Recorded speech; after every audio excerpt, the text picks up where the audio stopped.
Meus amigos, e a vitória do Flamengo por 6-0 sobre o time do Juventude, um verdadeiro atropelo no Maracanã, está dando o que falar. A imprensa toda está repercutindo essa grande vitória do Flamengo, que inclusive, colocou o Flamengo novamente na liderança do Campeonato Brasileiro. Mengão que já tinha assumido a liderança na terceira rodada e se confirmou na quarta rodada, continuando, na liderança do Brasileirão. Vamos aqui acompanhar o que a galera do Seleção Sport TV falou, sobre esse Flamengo do técnico Felipe Luiz. Os créditos vai para o canal do Sport TV e o link deles está aqui na descrição desse vídeo. Agora vem comigo e vamos acompanhar o que eles falaram sobre o Mengão.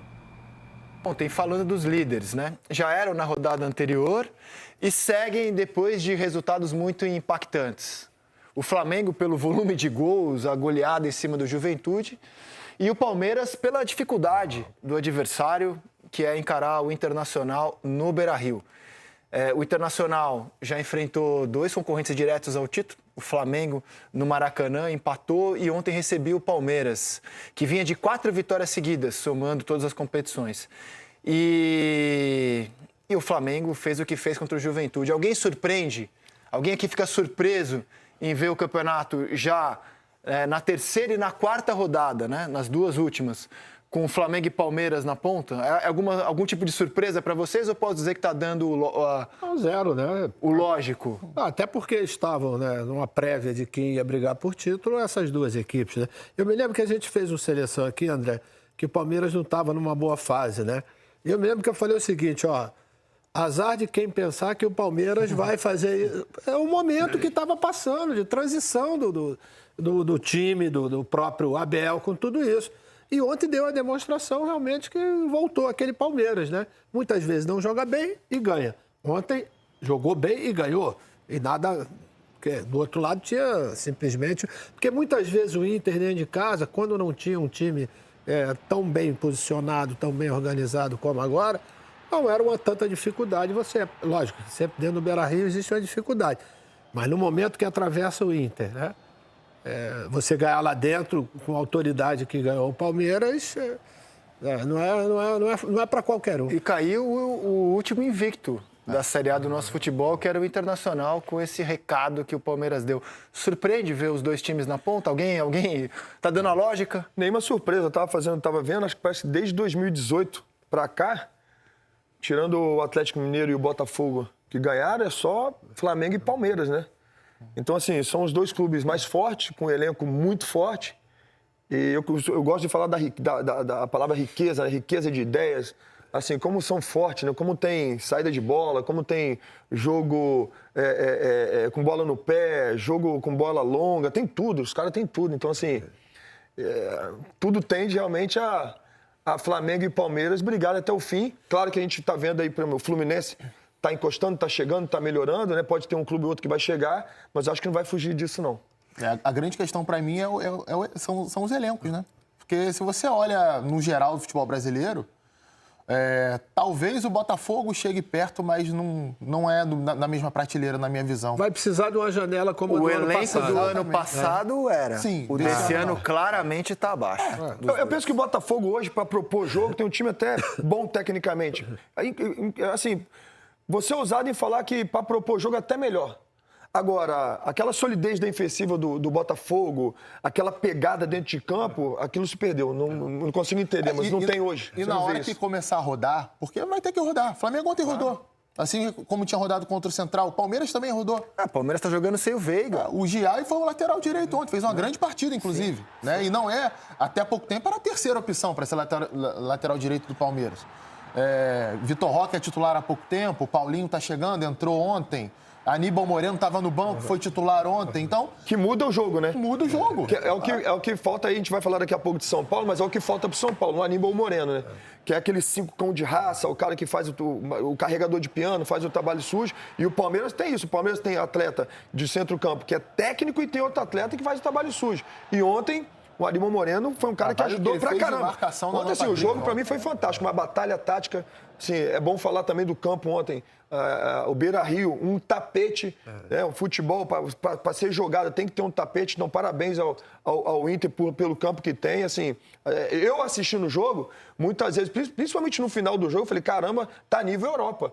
O ambiente está realmente bom. O próprio juiz foi, ao meu ver, foi bem também ontem no jogo. Assim, foi uma batalha tática. Um time que tem uma ótima saída de bola, como o Inter. Um outro time que, na transição muito rápida, uma solidez defensiva muito forte, que é o Palmeiras. Então, assim, foi muito bom o jogo de ontem. Em relação, você estava falando ao Botafogo e o São Paulo ontem, para quem estava assistindo o jogo era uma maravilha. Por quê? O jogo era totalmente aberto, o tempo todo. O Rafael ontem fez 2 ou 3 defesas daquelas chamadas impossíveis. Mas isso não é uma virtude, isso é um defeito. Porque você pode, como o Palmeiras, por exemplo, ter essa solidez e, ao mesmo tempo, você ter um repertório de saída de bola, de jogadas ofensivas. Esse é o ideal, né?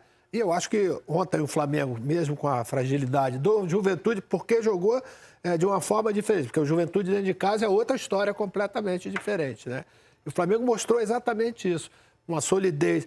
A história da recomposição, para mim, Felipe, hoje é fundamental. Se você perdeu a bola lá na frente, você tem que ter pelo menos 7, 8 jogadores atrás da linha da bola. Se você não tiver, com o adversário com qualidade, você vai sofrer. Tem uma coisa que falta para o Flamengo ser nível Europa. Nesse ano não é o futebol, não. Vamos colocar aqui já o passeio que o Flamengo aplicou no Juventude ontem. É casa cheia, né? A maior torcida do Brasil não está lotando o Maracanã. Não é por falta de paixão, não é por falta de time bom, não é por falta de motivação. Me parece óbvio o que está acontecendo, né? O Flamengo está praticando uma política de preços esse ano que está levando o estádio a só lotar em um jogo. O Maracanã só lotou em um jogo nessa temporada, que foi a segunda final do estadual contra o Fluminense. Ontem, por exemplo, pouco mais de 30 mil pessoas foram assistir a essa exibição. E eu estou sendo exigente, 30 mil é um bom público para os padrões do Campeonato Brasileiro. Mas a gente sabe que o Flamengo pode mais. Se tiver condição da torcida aí, em maior número, ela vai. Então, assim, prova de que o ingresso está caro é que o Maracanã ontem não tinha nem a metade da sua lotação para ver esse time, né? Eu, pelo menos, acho que o clube deveria rever isso, cara, porque o ingresso mais caro é sempre o da cadeira vazia. É sempre o da cadeira vazia. E tem tido muita cadeira vazia no Maracanã. E digo mais, o torcedor raiz não vem no Maracanã com um preço desse. Não. Então tá perdendo um pouco do torcedor da raiz, do torcedor que canta, que grita, que apoia o time. Se eu tivesse a caneta, se eu pudesse mandar, eu diminuiria os valores do ingresso, porque eu quero o estádio cheio. Porque o estádio cheio, a torcida a favor, sem dúvida nenhuma, um combustível a mais para o time. É outro clima, né? É outro clima. É outro clima. Quantas vezes nós vimos o Flamengo ganhar jogo e até campeonato por causa do clima, por causa do ambiente, né? Então, acho que o Flamengo perde com isso. Ganhou de 6, de repente, estivesse com o Maracanã lotado, para ele ter ganhado de 8. Por que não? Então, acho que é uma forma de ganhar dinheiro que eu acho que é equivocada. Não precisa fazer isso. Diminui, o Flamengo é gigante, pode ganhar dinheiro de outras formas. Mas aí você está perdendo o torcedor raiz com isso. Tem uma coisa... Falei 30 mil, 28 mil pagantes ontem. 28 mil pagantes, muito pouco. Eu sei, insisto, é um bom público para os padrões do futebol brasileiro. Mas o Flamengo pode mais do que os padrões médios do futebol. Se você pega a taxa de ocupação que você falou, em menos da metade do estádio. Para um clube como o Flamengo, isso é uma vergonha, inclusive. Se você olhar 2 anos atrás, né, a média de público era de 50 e poucos mil pessoas. Eu acho que essa política, André, você tem que olhar, por exemplo, quando você tem os jogos contra os times que têm menor apelo, entendeu? Aqueles que estão... e subirão agora... você pode fazer uma política diferente para que você possa ter o estádio cheio. Quando você tem os clássicos tradicionais, aí você pode usar essa política, porque você vai ter 200 mil num estádio que comporta 70. Mas num jogo, por exemplo, como Flamengo e Juventude, Flamengo e Mirassol e outros clubes, você pode fazer uma política para que você tenha exatamente isso, né? O máximo de lotação que você tenha para um jogo que não tem tanto apelo, que aí o torcedor...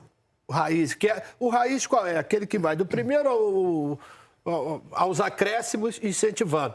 Se por acaso não der certo, ele vai lá e vai vaiar, até de uma forma como ele acha que tem.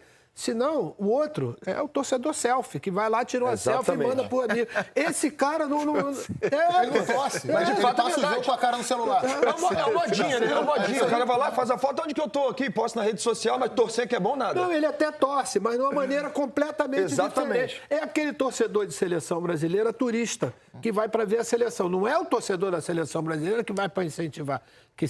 A gente sempre falou isso. E esse torcedor, ele precisa ter uma atenção diferente. Eu venho falando isso desde o jogo com o Inter, que me chamou muita atenção.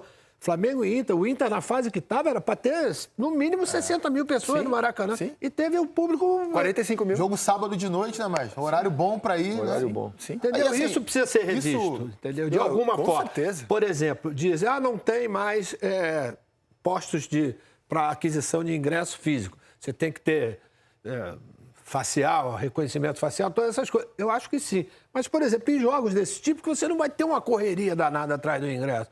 Então você pode colocar um posto físico na Gávea, no Maracanã, sei lá onde, que é para poder esse torcedor ter a possibilidade de ir para o estádio. Abre a sessão, faz uma promoção, tem que saber vender o espetáculo, poxa. Isso é a terceira vez que acontece isso com o Flamengo desde que o clube se reestruturou financeiramente, né? E é uma coincidência porque geralmente acontece em troca de diretoria ou em nova gestão. Isso aconteceu com Bandeira de Melo, aconteceu com o Rodolfo Landim, está acontecendo com o BAP agora. Geralmente, no período em que o clube renova ali, refaz, né, melhor dizendo, os planos de sócio-torcedor. Então, ele vai definindo as prioridades. E, nesse início, geralmente, bota o preço do ingresso lá em cima para quê? Para forçar o torcedor a se associar. Só que tem que haver um entendimento que nem todo torcedor pode pagar uma quantia mensal. O momento próprio da sociedade, do torcedor, né, não é... Não é propício a isso, né, maestro? Então, assim... falta um pouco de sensibilidade. Outra coisa, o Maracanã é gigante, gente. Lá tem o perfil do torcedor modinha e tem o perfil do torcedor raiz. Do cara que tem que realmente ir para um lugar onde é mais barato o ingresso e que muitas vezes ele vai ver o jogo em pé, porque se vê o jogo em pé, porque tem as torcidas organizadas e você vai torcer, você vai cantar. Quem frequentou o Maracanã sabe muito bem disso. Então, é necessário ter essa sensibilidade. Não combina. O Flamengo é um clube de massa, jogar no Maracanã nessa fase com esse time com menos da metade de ocupação, cara. É um absurdo isso. Se você não quiser apelar à sensibilidade, vou apelar ao tino comercial, ao faro comercial que as pessoas que administram o Flamengo há muito tempo têm de sobra. Eles são tubarões da área comercial. E eles vão perceber em algum momento que o ingresso mais caro do estádio é da cadeira vazia, o que você não vendeu. Eles vão perceber, a lei da oferta e procura, não está funcionando essa política de preços. Até o momento que isso não tem influência dentro do campo com o time, entendeu? Exatamente. A partir do momento que tiver influência, aí vai pensar, opa, tá tendo, entendeu? Mas eu acho que isso já aconteceu no jogo contra o Central Córdoba. Assim, eu não estive no Maracanã nesse dia, mas conversei com pessoas que estavam. Você estava comentando esse jogo. Tava. Então, assim, ninguém é melhor que você para falar isso. Uma certa queda de incentivo. É muito diferente. No momento que o time mais precisava. Que aí tem o torcedor que não está ali com o intuito, vamos dizer. Na época do estadual já era assunto e o presidente do clube falava o seguinte sobre a política de preços dos ingressos em 2025. Olha, o Rio de Janeiro, ele naturalmente é menos competitivo do que outros estados. O torcedor quer um time classe A, um time excepcional, pagando preços de ingressos que os custos atuais não permitem. É tão simples quanto isso. Então, São Paulo não tem gratuidade, São Paulo não tem meias entradas como tem no Rio de Janeiro. Enfim, os preços aqui são 35%, 40% mais baratos que São Paulo e todo mundo reclama.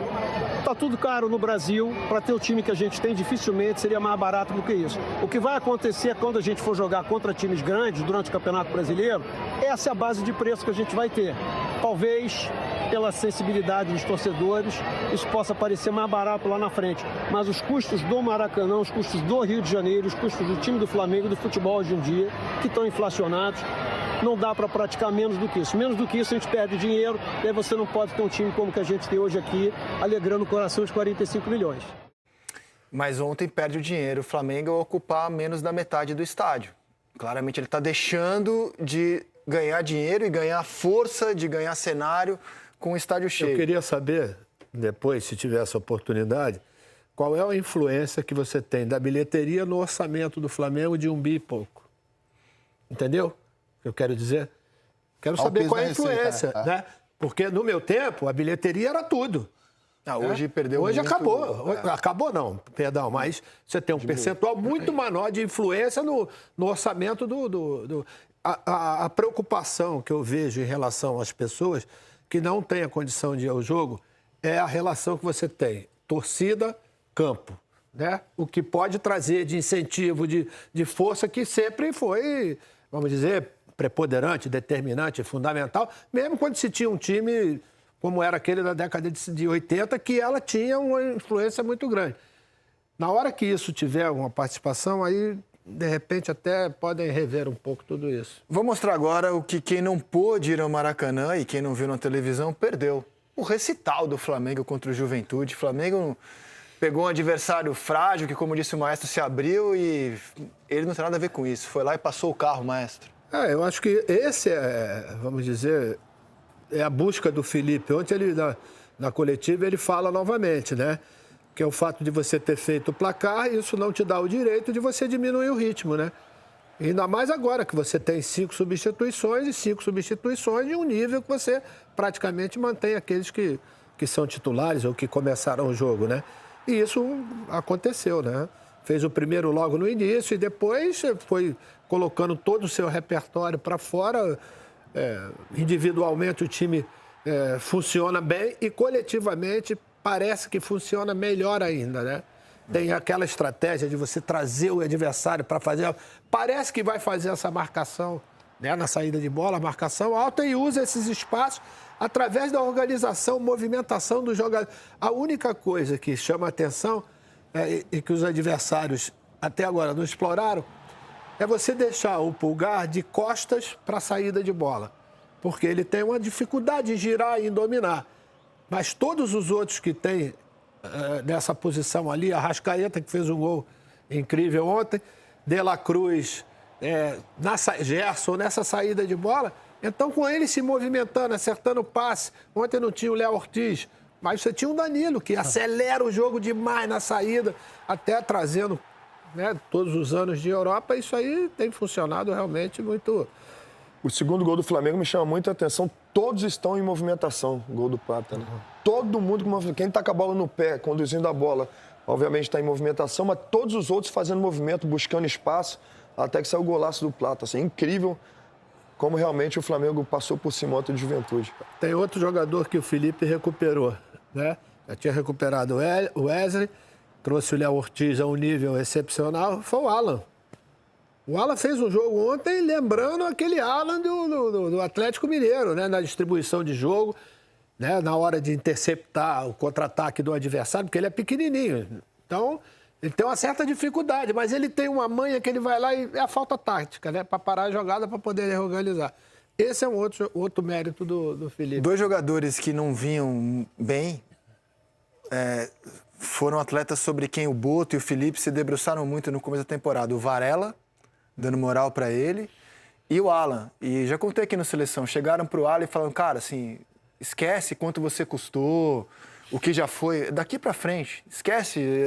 Sentiram que ele estava muito pressionado pela grandeza do que foi a contratação na época, a multa rescisória, o jogador muito caro. Esquece, daqui para frente, a gente confia em você. Foram 2 atletas sobre quem o Boto e o Felipe se debruçaram bastante, que não vinham bem, né? E, aliás, acho que nessa temporada os dois estão dando uma... Varela, inclusive, jogando de lateral esquerdo em alguns momentos, né? Exato. Deu conta do recado. O Varela até ficou surpreso quando aqui. Vocês gostam de mim? Vocês querem renovar comigo? Não, a gente gosta de você, a gente quer renovar com você. Tem uma coisa que o Maestro citou do Flamengo no jogo de ontem, que é, além do Danilo, né? O tapa que ele dá em velocidade é um negócio absurdo, né? Porque enquanto você está jogando com um time que está marcando atrás da linha da bola, você vai girar de um lado para o outro, ele economiza tempo dessa girada de bola com a velocidade que ele imprime no passe, muitas vezes achando o lateral, achando o Gerson, achando um passe entre linhas. Ele fez isso algumas vezes ontem, para mim não só pelo gol, ele foi um dos melhores em campo ontem, mas tem um outro detalhe que é o seguinte, reparem quando o Flamengo está atacando, onde estão os homens da última linha, sempre muito adiantados, matando qualquer possibilidade de contra-ataque do time adversário. Isso é fundamental para você retomar rapidamente a bola. Ontem o Juventude às vezes fazia um desarme, levantava a cabeça para encontrar alguém numa opção de passe, não tinha ninguém. Porque o atacante estava sempre pressionado, o ponta roubava a bola do lado da área, não tinha como dar profundidade no passe à frente.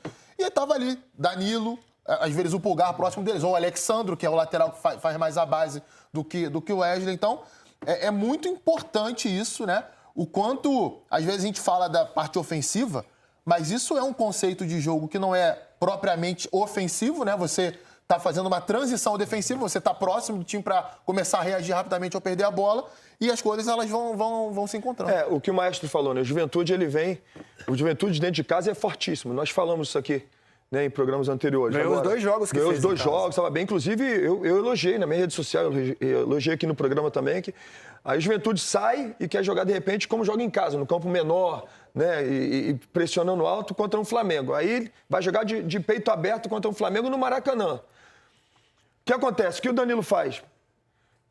A bola girada para um lado e para o outro, o Danilo, ao invés de dominar a bola, ele não perde nem tempo. O Juventude vai sair para pressionar, completamente equivocado, né, sem tempo, vai pressionar um, depois vai pressionar outro, não está todo mundo pressionando junto. O Danilo, ao invés de dominar a bola, dá um passe de primeira para a lateral, fica com 2, 3 caras de Juventude para estar da linha da bola.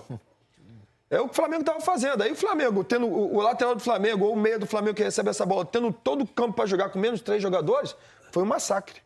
Em função, não, só para um detalhe, em função do que o Coutinho falou. Só que no jogo contra o Central Córdoba, eles estudaram essa linha alta do Flamengo. Aí, então, o que acontecia? A jogada, quando saía, que o Flamengo pressionava, ficava sempre mano a mano, né? Essa bola era esticada direto. Tinha 2 caras que jogavam pelos lados extremamente velozes. E esses caras levaram vantagem. A origem do primeiro gol do pênalti é uma jogada metida na diagonal. E quando estava 2-0, teve a mesma jogada numa metida em diagonal que ele entrou, não me lembro quem era, acho que o que jogava pela direita, que tentou dar uma cavadinha. Exatamente, que era o 3-0. Eu disse o seguinte, o Flamengo não estudou o Central Córdoba como o Central Córdoba estudou o Flamengo. Para você fazer uma pressão num time tão bom quanto o Flamengo, você tem que treinar muito. E não tem jeito, você tem que pegar mano a mano. Porque não tem jeito, você vai pegar a bola, vai tocar a bola aqui, senão vai sobrar, não tem jeito. E o Central fez isso, o Juventude não. Então a Juventude fazia a pressão descoordenada. Fazer a pressão descoordenada com um Flamengo desse é praticamente um suicídio. E eu queria falar do campeonato do Arrascaeta. Ele não joga a estreia contra o Internacional e depois é um recital. Não fez um grande jogo contra o Vitória, beleza. Mas ele marcou um golaço lá em Salvador, no Barradão.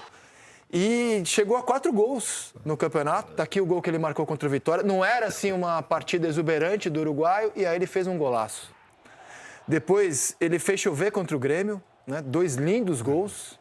E ontem também, de novo, um golaço, uma assistência. 2 assistências. Acho que a evolução técnica dele vem de acordo com a evolução tática, física. Porque você sente que ele está com uma mobilidade completamente diferente de alguns meses atrás, lembrando que ele veio de acho que foi uma raspagem que ele fez no joelho. Isso. Durante aquele período que ele se sacrificou no final do ano passado. E a gente vê que fisicamente ele vai evoluindo. Tem uma outra coisa, parece dar a impressão que o Felipe colocou ele um pouquinho mais à frente, para ele não se desgastar tanto na hora de buscar a bola ali no meio campo. Joga um pouquinho, joga entre linhas, entre a zaga adversária e o... Porque ali clareia tudo para ele. É aquele cara, quando ele pega, ele não tem antolhos, né? Faz assim, abre tudo. E aí, na hora do passe, facilita pra caramba. O Verratti tem 4 gols também. Mas, assim, eu acho que o... Pedro Raul também. Pedro Raul também. Os 3, né? Exato. Mas eu opino, assim, que o Arrasca até aqui, pelo menos pro meu gosto, foi o jogador mais diferente. Genial do campeonato. Genial. E jogou 3 das 4, hein? Jogou 3 das 4. Ele é muito diferente, né? A capacidade técnica dele é muito acima da média. Habilidade, visão de jogo, capacidade de finalização. Sempre foi um jogador de um ótimo tempo de entrada na área para finalizar, desde quando jogava no Cruzeiro. Às vezes nem jogava centralizado, jogava pela esquerda no Cruzeiro, né? Fazia muito gol de cruzamento na segunda trave, que ele chegava chapando. Aí fez gol no Flamengo assim, inclusive em final de Copa do Brasil, no próprio Maracanã. E eu tenho a mesma sensação que o Maestro tem. Realmente, quando o Flamengo ataca, a gente olha, né? Você tem os 2 zagueiros, geralmente o Alexandro dando sustentação à saída ali. À frente, os 2 volantes. O Wesley projetado pela direita. O Gerson dá uma chegadinha para dentro para ficar alinhado com a Arrascaeta por trás do centroavante e do outro lado ter um ponta mais aberto. E como o time tem funcionado, tem conseguido empurrar os adversários para trás na maioria dos jogos, ele não precisa voltar tanto para buscar essa bola de frente antes da linha de meio campo. Ele consegue receber e tem muito talento para isso, né? Já induz, já domina induzindo o corpo para a aproximação que ele quer ter, seja um passe ou uma finalização, e facilita demais. É claro que essa parte física a gente tem que ficar de olho, né? São poucos jogos ainda no campeonato. Ele teve problemas basicamente toda a temporada que ele esteve no Flamengo. Só 2019 que ele não teve. De 20 para frente ele sempre teve uma lesão muscular mais grave ali. Então a gente tem que ficar atento com isso, e a própria comissão técnica deve estar também ministrando esses minutos. Mas isso você tem que abrir uma aspa e dar palmas para o staff, né? Fisiologia, o Felipe tem falado isso desde do campeonato estadual, né? Se tiver que tirar o atleta, eu vou tirar o atleta para que ele esteja bem para toda a temporada. Eu não quero um atleta para 1, 2 jogos, eu quero um atleta bem para toda a temporada. Então foi feito todo um trabalho específico para o Arrascaeta, e eu não tenho dúvida de que eles estão colhendo frutos desse trabalho. Então hoje ele está bem fisicamente, a qualidade não se discute, e a tendência é melhorar por causa desse trabalho que foi feito lá no Campeonato Carioca ainda, sem dúvida nenhuma. E o Pedro deu mais um bom sinal, né? De que está voltando inteiro depois de uma cirurgia de ligamento cruzado no joelho. O gol que ele faz depois de perder o pênalti no rebote me chamou a atenção, porque assim, ele dá um mergulho na bola, ele está com confiança na questão física dele, né? O arranque dele, né? O arranque dele, né? Na hora... mas esse processo é lento. Eu nunca tive, não sei se o Felipe teve algum problema com ligamento anterior, que as pessoas... Primeiro, o tratamento ele é bem longo, né? No caso do Pedro, era para 9 meses, ele voltou em 7 meses e alguma coisa, né? Esse processo vai acontecer. Mas, por exemplo, essa jogada que ele faz, que causa o pênalti, você vê que já tem uma mobilidade diferente, entendeu? Do cara que está... Mas eu acho que esse processo vai demorar para até ele chegar àquele Pedro que estava na seleção, inclusive seria titular da seleção brasileira antes da contusão. Ainda falta ele, de fato, ele vai ter que melhorar muito a mobilidade dele, a confiança vai vindo aos poucos, mas ainda tem que... O atleta, quando tem uma lesão, eu não tive essa lesão, mas tive outras tão sérias quanto, e você perde músculo, você perde massa. Então, assim, de repente você está bem pra caramba, ele está bem com o joelho, mas tem que cuidar outras partes do corpo também. Então, isso é um processo realmente extensivo, um processo longo e lento, que ele vai vindo com a confiança, vindo com o trabalho. Com certeza o Pedro está fazendo trabalho todos os dias antes de começar os treinos, porque ele tem que fazer reforço físico, tem que fazer muitas situações que, de fato, vão ajudar, né, a que ele recupere 100%. Ô Felipe, eu tive lesão de ligamento cruzado anterior. Foi assim, ó. Copa América de 99, tinha uma pelada da imprensa lá em Foz do Iguaçu. Aí falou assim, ô Rizek, marca o maestro. Que papo brabo Você corre, você é grosso, mas você corre, né, cara? Você é meio atlético, assim, dá uma chegada no maestro, senão a gente não tem chance de nada. Não, pode deixar, pô, tranquilo. Tá, aí vem a bola, o maestro vem, mata no peito, dá uma ginga de corpo, eu vou, aí o maestro vira pro lado, saiu, cai de bunda no chão, o ligamento rompido. Igual o Renato Gaúcho na final do Brasileiro. Só isso. Não, pode deixar eu marco, ligamento rompido, só na ginga de corpo. Ô, Coutinho, você não tem ideia. Primeiro, essa pelada começava e depois todo mundo acabava de trabalhar. 1h da manhã, um frio desgramado. Aí do meu lado joga Cajuru. Você imagina? Não, ainda tô bem dura. Pô, não sei o que. Toda hora tá na cara do gol e perdendo o gol. Aí vem, pô, não sei... Falei, peraí, meu irmão, eu corri pro Zico, pro Sócrates, pro Falcão. Você tá brincando, mano? Cola no maestro. Cola, claro, tranquilo. Luiz Carlos Júnior era goleiro dessa pelada, hein, Luiz? Não esqueça. Ó, vou destacar para vocês, o Felipe Luiz foi perguntado, não poderia ser diferente, sobre a situação do Bruno Henrique. Inclusive, a gente estava na dúvida qual seria o comportamento da torcida. A torcida abraçou demais o Bruno Henrique, gritou o nome dele. E o Felipe Luiz, perguntado sobre o Bruno Henrique, deu uma resposta na qual ele abordou outros assuntos com muita coragem. Dá uma olhada. O Bruno, claro, conversei com ele. Ele está normal, absolutamente normal. Se apresentou com todos os companheiros. E, como eu falei na outra entrevista, ano passado, a mesma coisa. A única coisa que pedimos, que ele deve pedir, mas eu peço por ele, é a presunção de inocência, né? Uma pessoa que tem o direito de se defender das acusações e ele tem a presunção de inocência. Então, como eu falei, não, é uma postura de uma pessoa que está totalmente tranquila, hoje entrou em campo, foi companheiro dos companheiros, foi amigo dos amigos e absolutamente normal. Enquanto, claro, ele tiver disponível, é um jogador muito, muito, muito importante e está disponível para mim. Sobre as casas de apostas, hoje o Diego Ribas colocou um vídeo, para mim foi assim, o que eu quero falar, o Diego falou. Se alguém quer saber o que eu penso, tá, o Diego falou por mim ali. Quando eu era novo, assistia a Fórmula 1 com meu pai e todos os carros tinham uma propaganda de cigarro. Hoje já não pode mais. Eu recebi várias ofertas para fazer propagandas de casa de apostas. Não faço, porque eu sei o danino que é para as pessoas que apostam, né? É o vício que é uma droga, infelizmente. E daqui a 20 anos, a gente vai estar olhando e falar assim, caramba, todos os times, todos os lugares tinham anunciado casas de apostas, né? Mas o dano que está machucando, está fazendo em tantas pessoas, a gente não tem a real noção ainda, né, do que está acontecendo. E os jogadores, eles estão cada vez mais instruídos por o próprio clube. O Flamengo deu uma palestra sobre esse assunto, sobre o que os jogadores podem e não podem.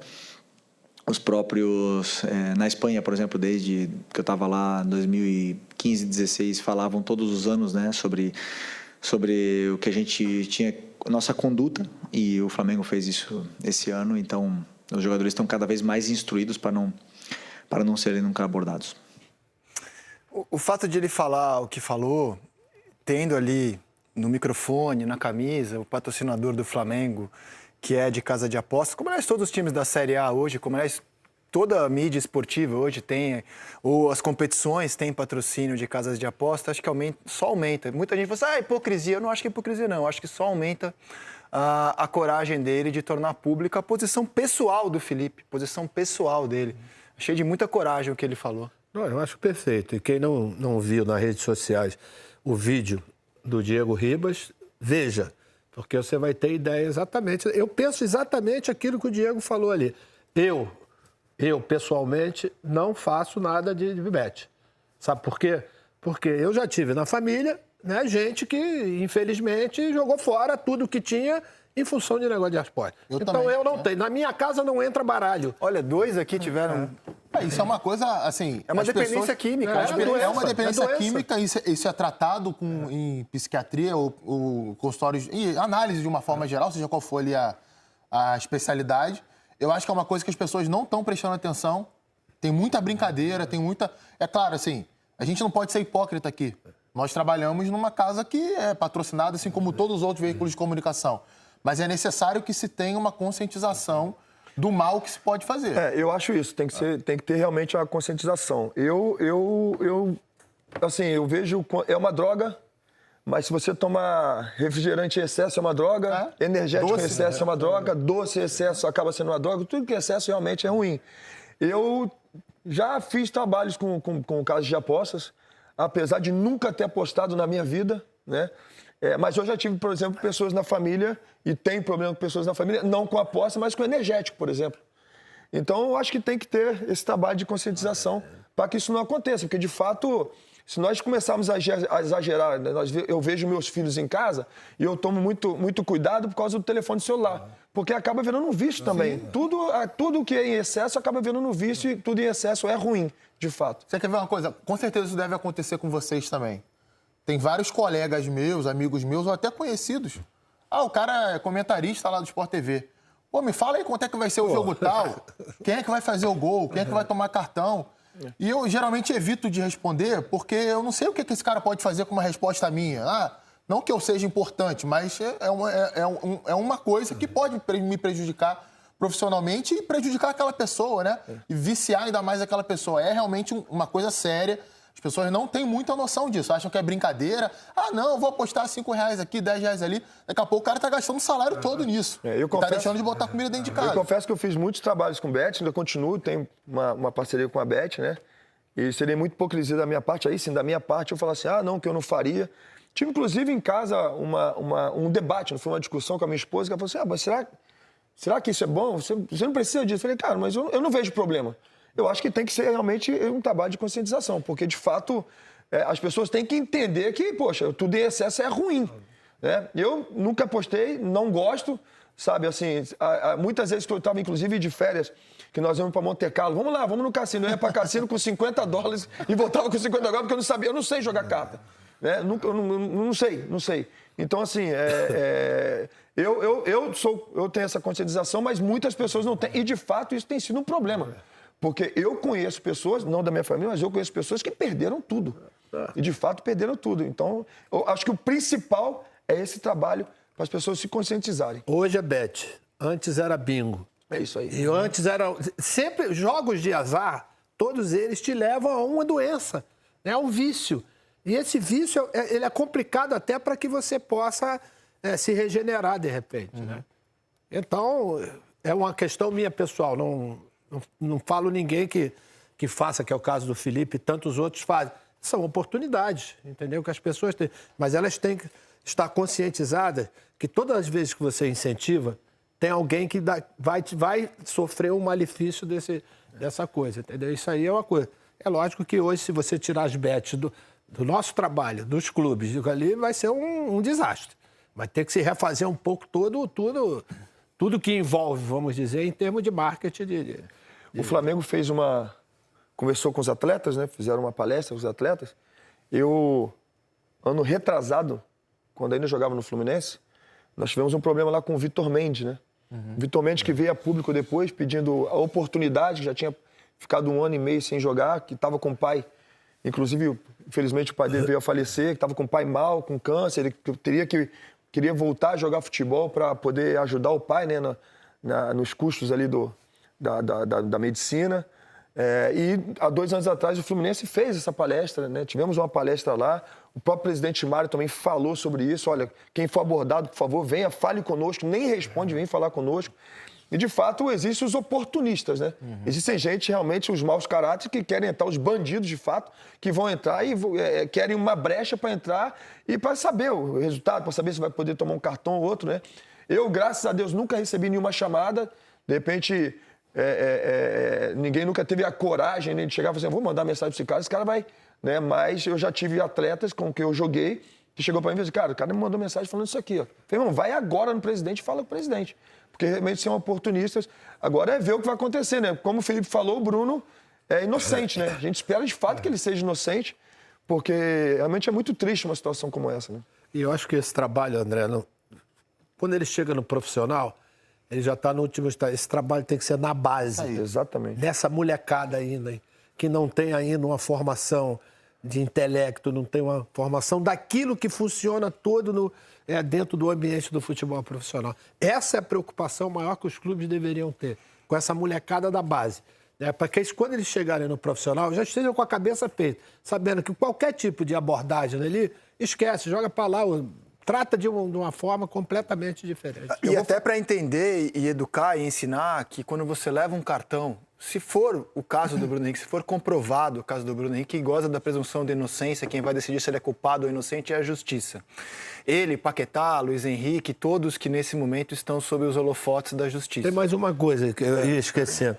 Por exemplo, até existe um problema que é a informalidade. Você está com os amigos tomando uma cerveja, tomando um vinho, fazendo não sei o quê, e surge o comentário do jogo, não sei. Se você fizer um comentário, né, a respeito de alguma coisa, de situação de jogo, isso pode te trazer um problema. Mesmo que você não tenha nenhuma ideia, esteja numa informalidade, num bate-papo, entendeu? Porque, infelizmente, é assim que funciona. Eu quero falar 2 coisas importantes. Só concluindo, né, que levar um cartão que pode, para muita gente, pode parecer inofensivo. Não, antigamente era, André. Antigamente era, você vê na conversa. Ai, pô, vou tomar um cartão aqui porque eu vou Não, mas digo, para beneficiar apostadores, apostadores, sejam eles seus familiares, amigos ou criminosos, que isso, você está cometendo um crime, que isso vai acabar com a sua carreira. Então, assim, é algo que precisa ser realmente divulgado e esclarecido. Olha, eu muitas vezes eu chegava em casa, né, porque eu sempre fui um cara que nunca tomei muito cartão, né? Dormindo. Dormindo, eu nunca tomei um cartão em casa, eu não tomava cartão. Mas quando jogava, às vezes eu tomava um pouco de cartão. E eu chegava e falava assim, com a família, eu falava assim, poxa, vai ter um jogo importante tal dia, vou tomar cartão agora próximo. Assim, conversa que eu vou tomar cartão no próximo, que eu vou ficar fora desse aqui. Poxa, já prepara o final de semana que a gente vai ficar junto.